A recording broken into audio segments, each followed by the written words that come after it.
उन मुनियों की मर्यादा स्थापित कर रहे हैं। क्या कह रहे हैं? आज धन्य मैं धन्य मुनीसा, तुमरे दरस से जाहे शीसा। ऐ मुनीश्वरों में आज बड़ा धन्य हूँ, आपके दर्शन से सारे पाप मिट जाते हैं। अब सब कोई तो आश्चर्य में पड़ गया भाई। लक्ष्मण जी, भरत जी, शत्रुघ्न जी, हनुमान जी सब आश्चर्य में पड़ गए। ऐसी कौन सी बात हो गई कि राम जी अपने आप को धन्य कह रहे हैं कि आज धन्य में धन्य मुनीसा। तो अपने आप को क्यों धन्य कह रहे हैं? तो आगे बता रहे हैं। आज धन्य में धन्य मुनीसा, तो मेरे तरस जाए शीसा। क्यों भाई? तो बड़े भाग्य पाए सत्संग। आज क्या है? सत्संग होगा। क्योंकि जितने भी लोग आते थे राम जी से पूछते थे वहां क्या मेहमान है, वहां का कितना बजट है, कब बनेगी, वहां सड़क बननी है, राज्य में ये समस्या है, कहीं फसल में ये समस्या आ रही है, ये चीज है, वो चीज है, सब इसीलिए आते थे राजकाज के। राम जी कह रहे हैं आज मैं बड़ा धन्य हूँ। क्यों भाई? ये जांच कर लीजिए अपने आप में, हम सब कब धन्य होंगे। राम जी कह रहे हैं कि मैं बड़ा धन्य हूँ। क्यों भाई?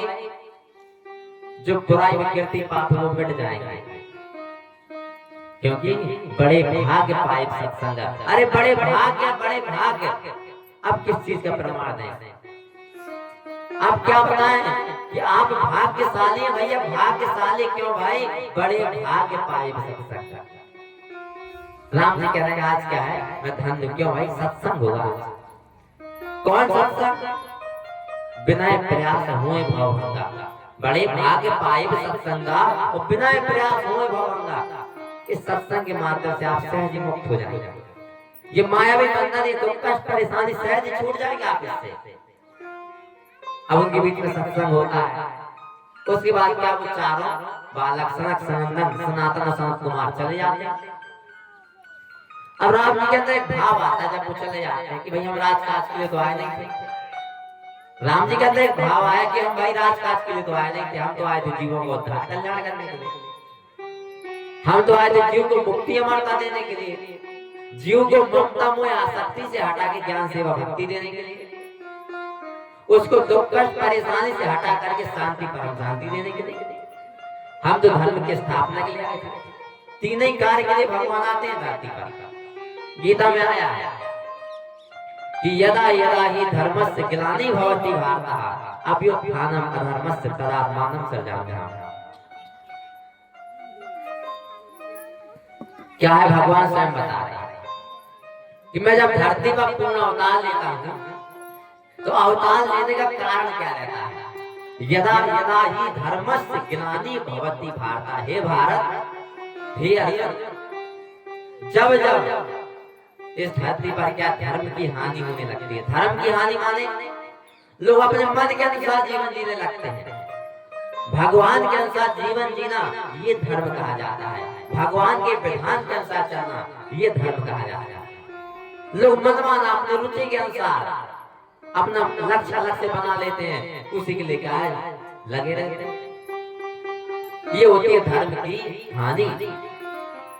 तो जब जब धर्म की हानि होती है, यदा यदा ही धर्मस्य ग्लानि भवति भारतः, और अभ्युत्थानम् अधर्मस्य, अधर्म बढ़ने लगता है, पापी दुराचारी लोगों की संख्या बढ़ने लगती है, पापी कुकर्मी लोगों की जनसंख्या बढ़ने लगती है। तो क्या है? अभ्युत्थानम् अधर्मस्य तदात्मानं सृजाम्यहम्। तब मैं क्या धरती का अवतार लेता हूँ। इसलिए परित्राणाय साधूनां, पहला कार्य क्या है? जो भगवान में आस्था निष्ठा रखते हैं, रुचि रखते हैं, उनको संरक्षित करने के लिए, इन दुष्टों से संरक्षित करने के लिए वो एक संरक्षित क्षेत्र में हो जाए। परित्राणाय साधूनां, साधु जनों को, सज्जन जनों को संरक्षित करने के लिए, उनकी रक्षा करने के लिए। विनाशाय च दुष्कृतां, जो दुष्ट जन है, जो पापी अपराधी जन है, उनको एक स्थिति तक सुधारना, संवारना, और ना माने तो उनका दमन करना। परित्राणाय साधूनां विनाशाय च दुष्कृतां, और तीसरा धर्म संस्थापनार्थाय संभवामि युगे। और क्या? धर्म की स्थापना करने के लिए क्या है? मैं युगे युगे आता हूं। यही रामचरितमानस में आया है कि जब जब हुए धर्म की हानि, बाढ़ असुर अधम अभिमानी, तब तब धन प्रभु मनुज शरीरा। कहीं कहीं विविध शरीर आया और हरा दया सत्संग। तो भगवान 3 कार्यों के लिए आते हैं, साधु जनों का संरक्षण करने के लिए, दुष्टों का दलन करने के लिए, धर्म की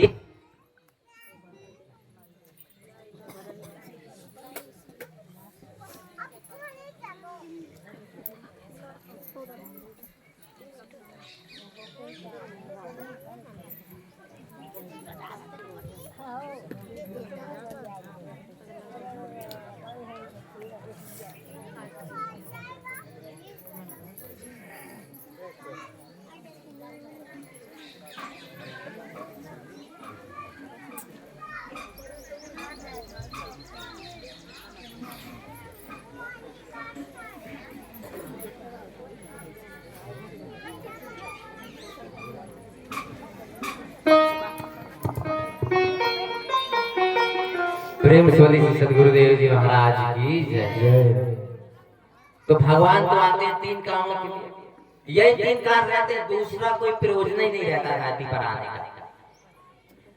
अब राम जी ने सोचा कि भाई क्या है, हमने क्या दुष्टों का दलन तो कर दिया, उस समय क्या था, राज करता था, रावण को मार करके क्या विभीषण को बैठा दिया, उसको क्या सत्य धर्म न्याय नीति का सिद्धांत दे दिया, तो क्या दुष्ट दलन भी हो गया, प्रजा भी अब धीरे धीरे क्या है, सत्य धर्म न्याय नीति वाली हो जाएगी। वही बाली को मार दिया, उसके जगह पे क्या है, सुग्रीव को बैठा दिया, उसे भी सत्य धर्म न्याय नीति का सिद्धांत दे दिया। तो जगह जगह क्या है, दुष्टों का दलन हो चुका था। तो राम जी सोचे भाई दुष्ट दलन तो हो गया, एक काम हो गया, सज्जन संरक्षण भी हो गया, जगह जगह सज्जन राजा बैठा दिए और दुष्टों का नाश हो गया, तो सज्जन अपने आप संरक्षित हो गए।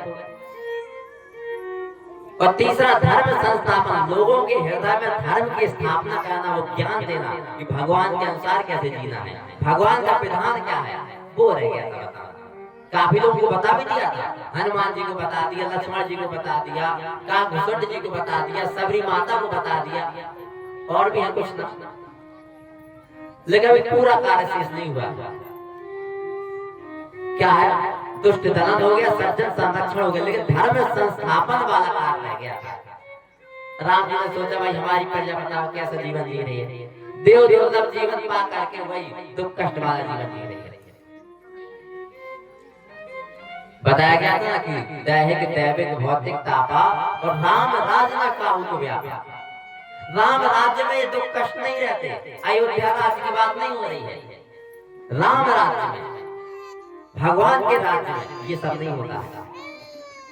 तो होता क्या है, अब वहां पर स्थिति क्या थी, राम जी ने सोचा भाई क्या है, क्यों ना अपने प्रजावासियों को ये लाभ दिया जाए, बेचारे मनुष्य जीवन पा करके वो भी क्या कष्ट परेशानी वाला जीवन जी रहे हैं, क्यों ना अपने प्रजावासियों को ये 3 प्रश्न बताए जाए कि मनुष्य जीवन क्या है, किस लिए मिला है और कैसे भैया इसका प्रयोग करना कि देव दुर्लभ हो जाए, इसका सर्वोच्च लाभ मिल जाए। तो राम जी कहते हैं भाव आया भाई ऐसा ना हो कि शरीर छोड़ने के बाद लोग ये कहते हैं यमराज के यहाँ पहुंचने पर कि हमें जानकारी नहीं मिली। भाई बहाने बहुत आते हैं सबको। तो कहीं वहां पर यमदूत पूछेंगे भाई क्यों भाई उद्धार कल्याण काहे नहीं किया, 84 लाख में तुझे भाई क्या है, भगवान से पुकार कर रहे थे मौका दो मौका दो मौका दो, और जब मौका मिला तो क्या उल्टा चलने लगे। तो यमदूत पूछेंगे भाई उद्धार कल्याण क्यों नहीं किया, दूसरा कोई लक्ष्य ही नहीं था इस मानव जीवन को पाने का, गृहस्थी का ही लक्ष्य था। अरे तुमने बना लिया खुद फंस गए, जन्म से पहले कोई गृहस्थी नहीं थी, जन्म के समय भी गृहस्थी नहीं थी, बाद में बनाई है। तो हम पूछेंगे तो कहीं ये ना कहने पाए कि भैया हमें जानकारी नहीं मिली, नहीं तो कल्याण कर ले, भाई कह सकते हैं आप। तो राम जी ने कहा कोई ये ना कह दे कि भैया हमें जानकारी नहीं मिली तो भगवान को पा लेते। तो राम जी ने कहा कोई ये कहने के लिए बाकी ना रह जाए, इसलिए भैया सबको संदेश देते हैं, बता दे कि भाई मानव जीवन क्या है, किस लिए मिला है, कैसे इसका प्रयोग करना, लाभ लेना, क्या इसकी मंजिल है, उससे मिलवा दें जो जिज्ञासु होंगे पा लेंगे। ऐसे यहाँ पर क्या आपको एक भगवत संदेश दिया जा रहा है, उस दिन बताया था शरीर छोड़ के जगना है। और वो हम लोग पूछेंगे भैया उद्धार कल्याण काहे नहीं किए, ये कहने लायक नहीं बचेंगे। कि अगर हमें जानकारी मिल जाती तो कल्याण कर लेते। ये पंडाल आएगा सीन इतने बजकर इतने मिनट पर इतने सेकंड पर आपको संदेश मिला था, फिर करते ने चेताया था। जहां तक भी आवाज पहुंच रही है, जहां तक भी पर्चे पहुंच गए हैं, जहां तक भी जानकारी पहुंच गई है, उनको क्या है सूचना मिल गई है, उनको क्या है सूचना मिल गई है। अब ये कहने का अधिकारी नहीं को उद्धार कल्याण नहीं किया। और शरीर छोड़ने के बाद बड़ी दुर्गति होती है। वहां ये भी नहीं है कि ये क्या है जीव मर जाए, मरता भी नहीं है। दुख कष्ट इसी को होना है, सारी परेशानी भी क्या इसी को होनी है। वहां पर क्या है यमदूत इतना कष्ट देते हैं, इनको इतना पीड़ा देते हैं, वह कष्ट पर कष्ट झेलता हुआ क्या जाता है, कुछ कर भी नहीं सकता। इसलिए राम जी के अंदर भाव आया कि क्यों ना अपने प्रजावासियों को लाभ दिया जाए, उनको क्या है इस मानव जीवन के बारे में बताया जाए। इसलिए राम जी ने क्या पूरे राज्य में ऐलान करवा दिया। तुरंत खबर फैल गई, भाई क्या है राम जी ने बुलाया है, राम जी ने बुलाया है मानव जीवन बताने के लिए। पूरे राज्य में क्या है तुरंत खबर फैल गई। अब क्या है चारों तरफ खबर फैल गई कि राम जी ने बुलाया है। एक बार रघुनाथ बुलाए गुरु द्विज पुरवासी सभा। भगवान क्या है बुला रहे हैं, सबको संदेशा दिया जा रहा है कि राम जी ने बुलाया है मानव जीवन बताने के लिए। राम जी का उपदेश है, बार बार 2-3 दिन हो गए हैं, बार बार एक ही शब्द का प्रयोग किया जा रहा है, राम जी का उपदेश, भगवान श्री राम जी का उपदेश। आखिर उपदेश है क्या, उपदेश का मतलब क्या होता है? बार बार आप शब्द सुन रहे हैं भैया राम जी का उपदेश है, राम जी का उपदेश है, भगवान श्री राम जी का उपदेश है। ये उपदेश क्या होता है, उपदेश का अर्थ क्या है? तो बड़े गौर से समझिएगा। भगवान श्री राम जी का उपदेश, उपदेश 2 शब्दों से मिलकर बना है। उप प्लस देश, 2 शब्द हैं, उप है प्लस देश है, उपदेश हो गया। तो उपदेश 2 शब्दों से मिलकर बना है, उप और देश। उप माने निकट, उप माने होता है निकट। आप कहेंगे कैसे? जैसे एक क्या है राष्ट्रपति है, एक राष्ट्रपति है और दूसरा क्या है उपराष्ट्रपति है। यानी राष्ट्रपति के जो निकटतम है, संबंधी है, उसके नजदीक है, उसको कहा जाता है उपराष्ट्रपति। प्रधानमंत्री है तो उप प्रधानमंत्री है, मुख्यमंत्री है तो उप मुख्यमंत्री है। उप मुख्यमंत्री माने मुख्यमंत्री के निकट, उप प्रधानमंत्री माने प्रधानमंत्री के निकट। जैसे आप सबने एक शब्द सुना होगा उपवास, सुना है कि नहीं सुना? अब उपवास का अर्थ क्या लगाते हैं लोग? भैया हम क्या उपवास हैं, हम तो क्या है फल खाएंगे, रोटी नहीं खाना है, अन्न नहीं लेना है। ये पूर्णता सरासर भ्रम है, भ्रम। ये पूर्णता क्या है, एक अज्ञानता है। उपवास का अर्थ ये नहीं है। उपवास माने क्या होता है? उप माने होता है निकट, वास माने यानी ठहरना। उप माने निकट, वास माने ठहरना, रुकना, वो जगह है। ऐसे जिस भी आवेश का आप उपवास रहते हो, चाहे शंकर जी का हो, चाहे देवी माता, किसी का भी, तो हम ऐसे कार्य करें कि हमें उनके निकट क्या जगह मिल जाए, उसे कहते हैं उपवास। जैसे शंकर जी का उपवास कर रहे हैं तो ऐसे कुछ कार्य करें कि शंकर जी के नजदीक क्या जगह मिल जाए। यानी शंकर जी का अपने नजदीक बैठा लेंगे आपको, जब आप उनके जैसे बनेंगे। जब क्या है आप उनके जैसे बनेंगे तब शंकर जी के अपने नजदीक बैठा लेंगे, नहीं तो नहीं बैठा लेंगे। अब शंकर जी त्यागी, शंकर जी त्यागी अध्यात्मनिष्ठ है, वैरागी है। आप मंदिर जाते हैं तो कहते हैं भगवान जी हमें क्या है रुपया मिल जाए, पैसा मिल जाए, घर मकान बन जाए, ये सारी चीजें मांगते हैं। शंकर जी क्या मांगते हैं? शंकर जी क्या मांगते हैं? भगवान श्री राम जी से कह रहे हैं बार बार वर मांगा हूं हर्ष देव श्रीरंग। हे प्रभु, हम आपसे एक बार नहीं, 2 बार नहीं, 12 बार, क्योंकि आप मंदिर एक बार थोड़ी ना जाते, 10 बार जाते होंगे और 10 बार अलग अलग चीजें मांगते होंगे, लेकिन शंकर जी बार बार जरूर मांगते हैं, लेकिन बार बार क्या, एक ही बार मांगते हैं। बार बार वर मांगा हूँ, हर्ष देव श्री राम। आप प्रसन्न होकर के हमें क्या वरदान दीजिए। कौन सा वरदान? तो पद सरोज रंग पायनी भगति सदा सत्संग। आपके चरण कमलों की भक्ति मिल जाए, पद सरोज अन पायनी, आपके चरण कमल की सेवा मिल जाए, भक्ति मिल जाए और सत्संग मिलता है। तो आप मांगते हैं पता नहीं क्या क्या, अभी तो आप ही सब जानते होंगे। तो क्या है वो आप जानते होंगे भाई क्या मांगते हैं। अब शंकर जी से तो मैं सुनता नहीं हूँ। शंकर जी अपने नजदीक बैठा लेंगे, सोचा ही नहीं मिलती है, सोचे नहीं मिलती है। सज्जन व्यक्ति वो दुर्जन को बैठाएंगे।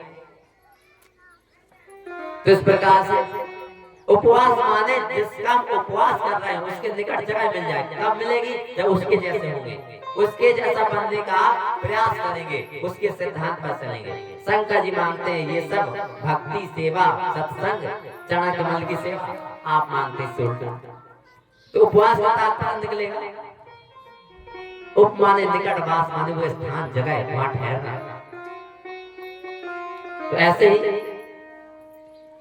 उपवास शब्द है, एक और शब्द आता है उपनयन संस्कार। उपनयन संस्कार माने क्या होता है? 16 संस्कार में एक होता है उपनयन संस्कार। उप माने समीप, निकट, और नयन माने आंख। ये तो सबको जानता है। जो नयनों के समीप है, निकट है, उसे कहा जाता है दिव्य दृष्टि। जो यहाँ पर होती, ये दोनों भावों के मध्य, दोनों निकटों के समीपस्थ जो निकट है उसे कहा जाता है दिव्य दृष्टि।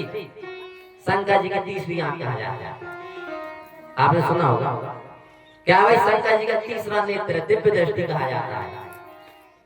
तो उपनयन संस्कार माने उस उपनयन, उप माने समीप, नयन माने आंख। इन दोनों नयनों के समीप जो तीसरा नेत्र है उसको खोलना, दिव्य दृष्टि का खुलना ही उपनयन संस्कार होता है। दिव्य दृष्टि खुली नहीं, उपनयन संस्कार हो गया। भाई क्या उपनयन संस्कार है? दिव्य दृष्टि का तो ही पता नहीं, बने हैं परिवार, बने हैं संसार, कर रहे हैं गृहस्थी, अरे भाई उपनयन संस्कार है।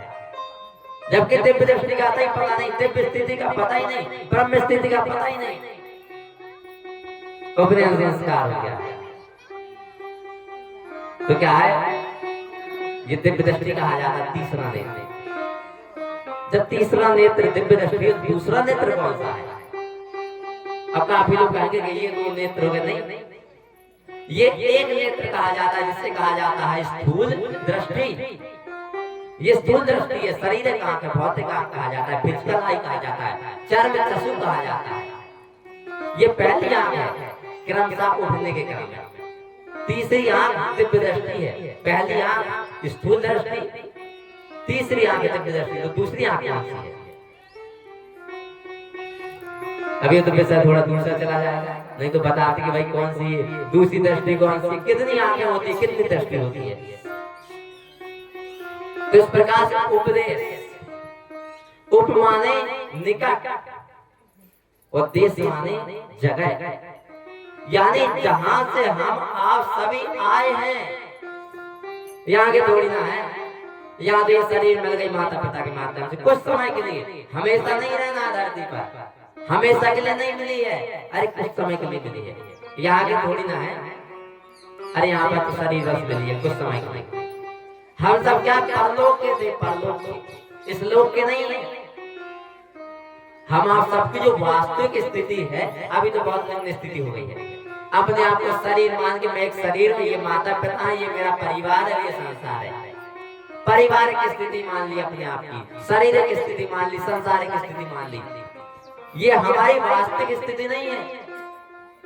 हम सब यहाँ के नहीं है। हम सब की वास्तविक स्थिति क्या है? परमेश्वरमय।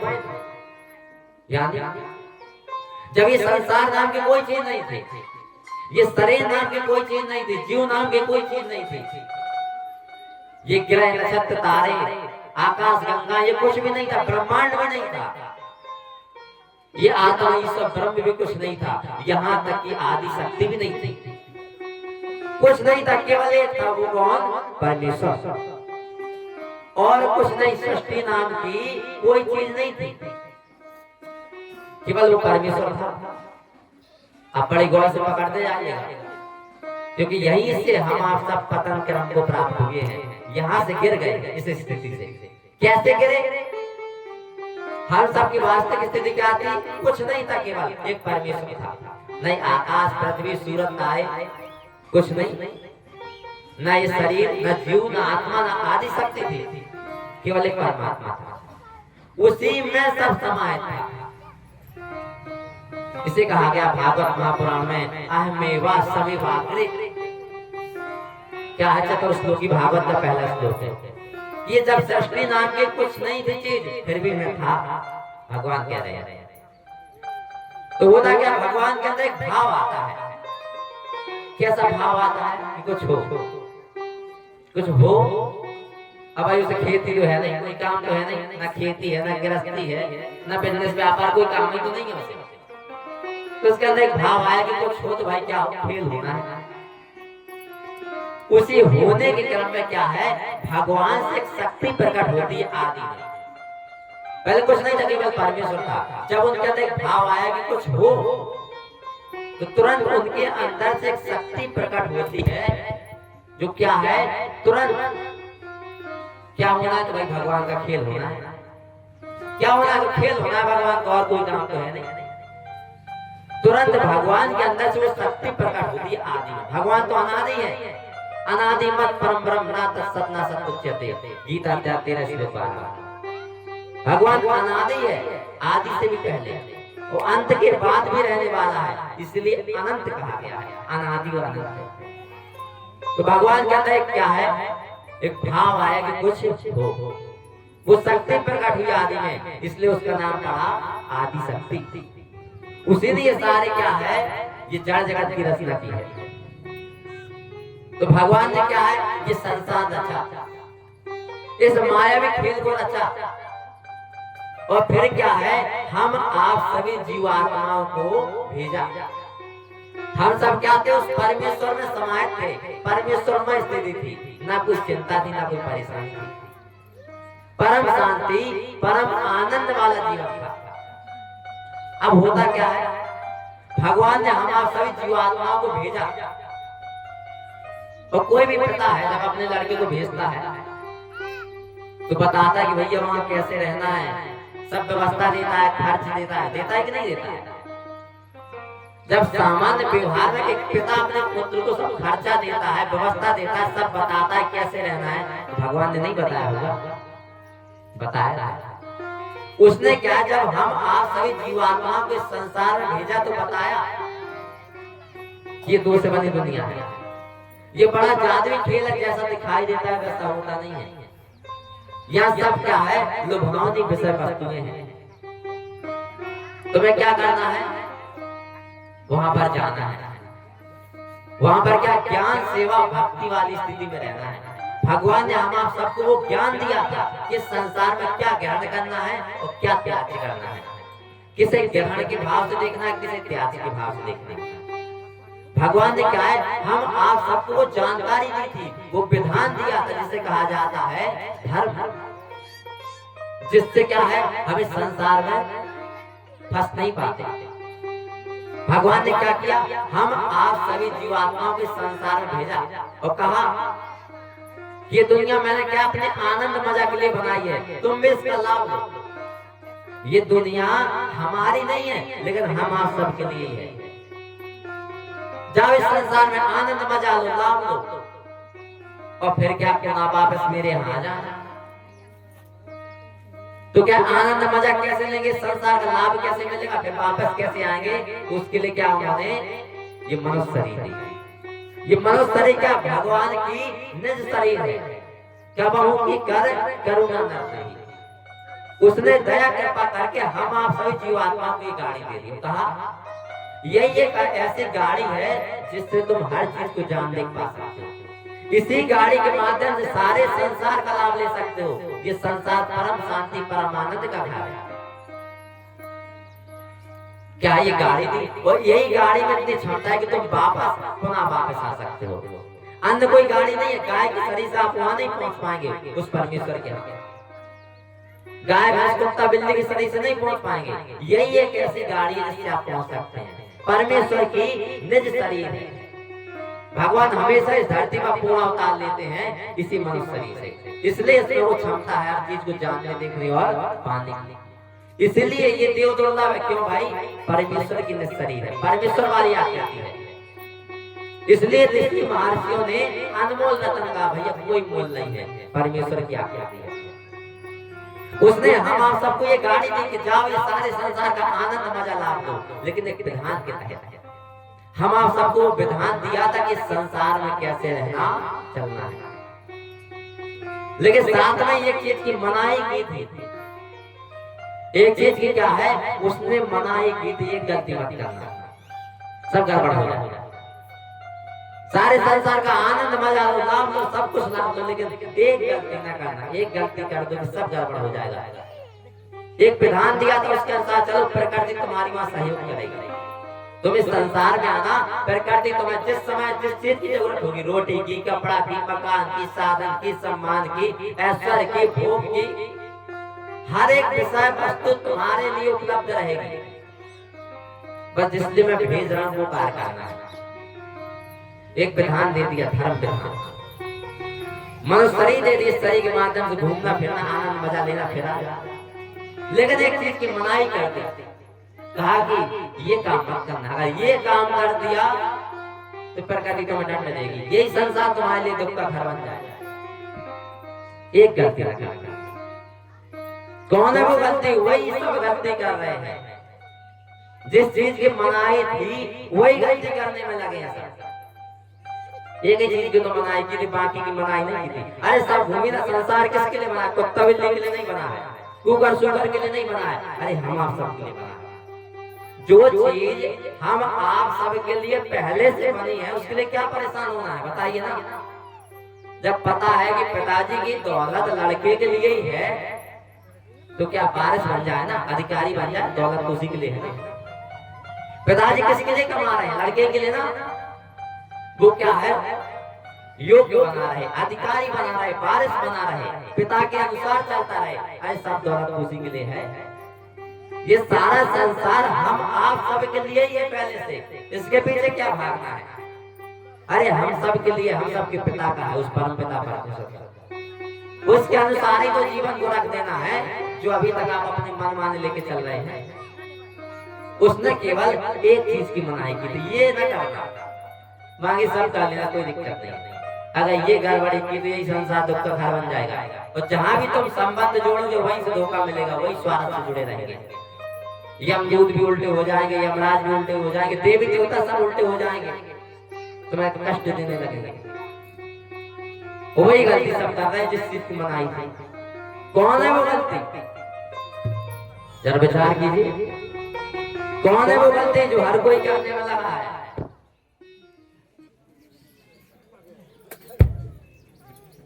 जरा विचार कीजिए, वो आखिर गलती है कौन?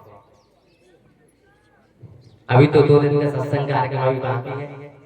जब तक क्या है, आप सोचिए कि कौन सी वो गलती कर रहे हैं कि ये संसार दुख का घर बन गया। जो संसार हमारे लिए ही बना है वही चीज परेशान कर रही है। हर चीज उल्टी हो गई है, कारण क्या? गलती वो है, उसको सुधार लीजिए, सब सुधर जाएगा। हम सब ने क्या किया? वही गलती सुधार ली। जो गलती हम सब भी आप ही की तरह गलती करने में लगे थे, वही गलती उसको सुधार लिया है। अब हर चीज सही होगी। जा पर कृपा राम की होए, अरे तापर कृपा मजबूरन करे। उस एक गलती को सुधारना है। क्या है गलती?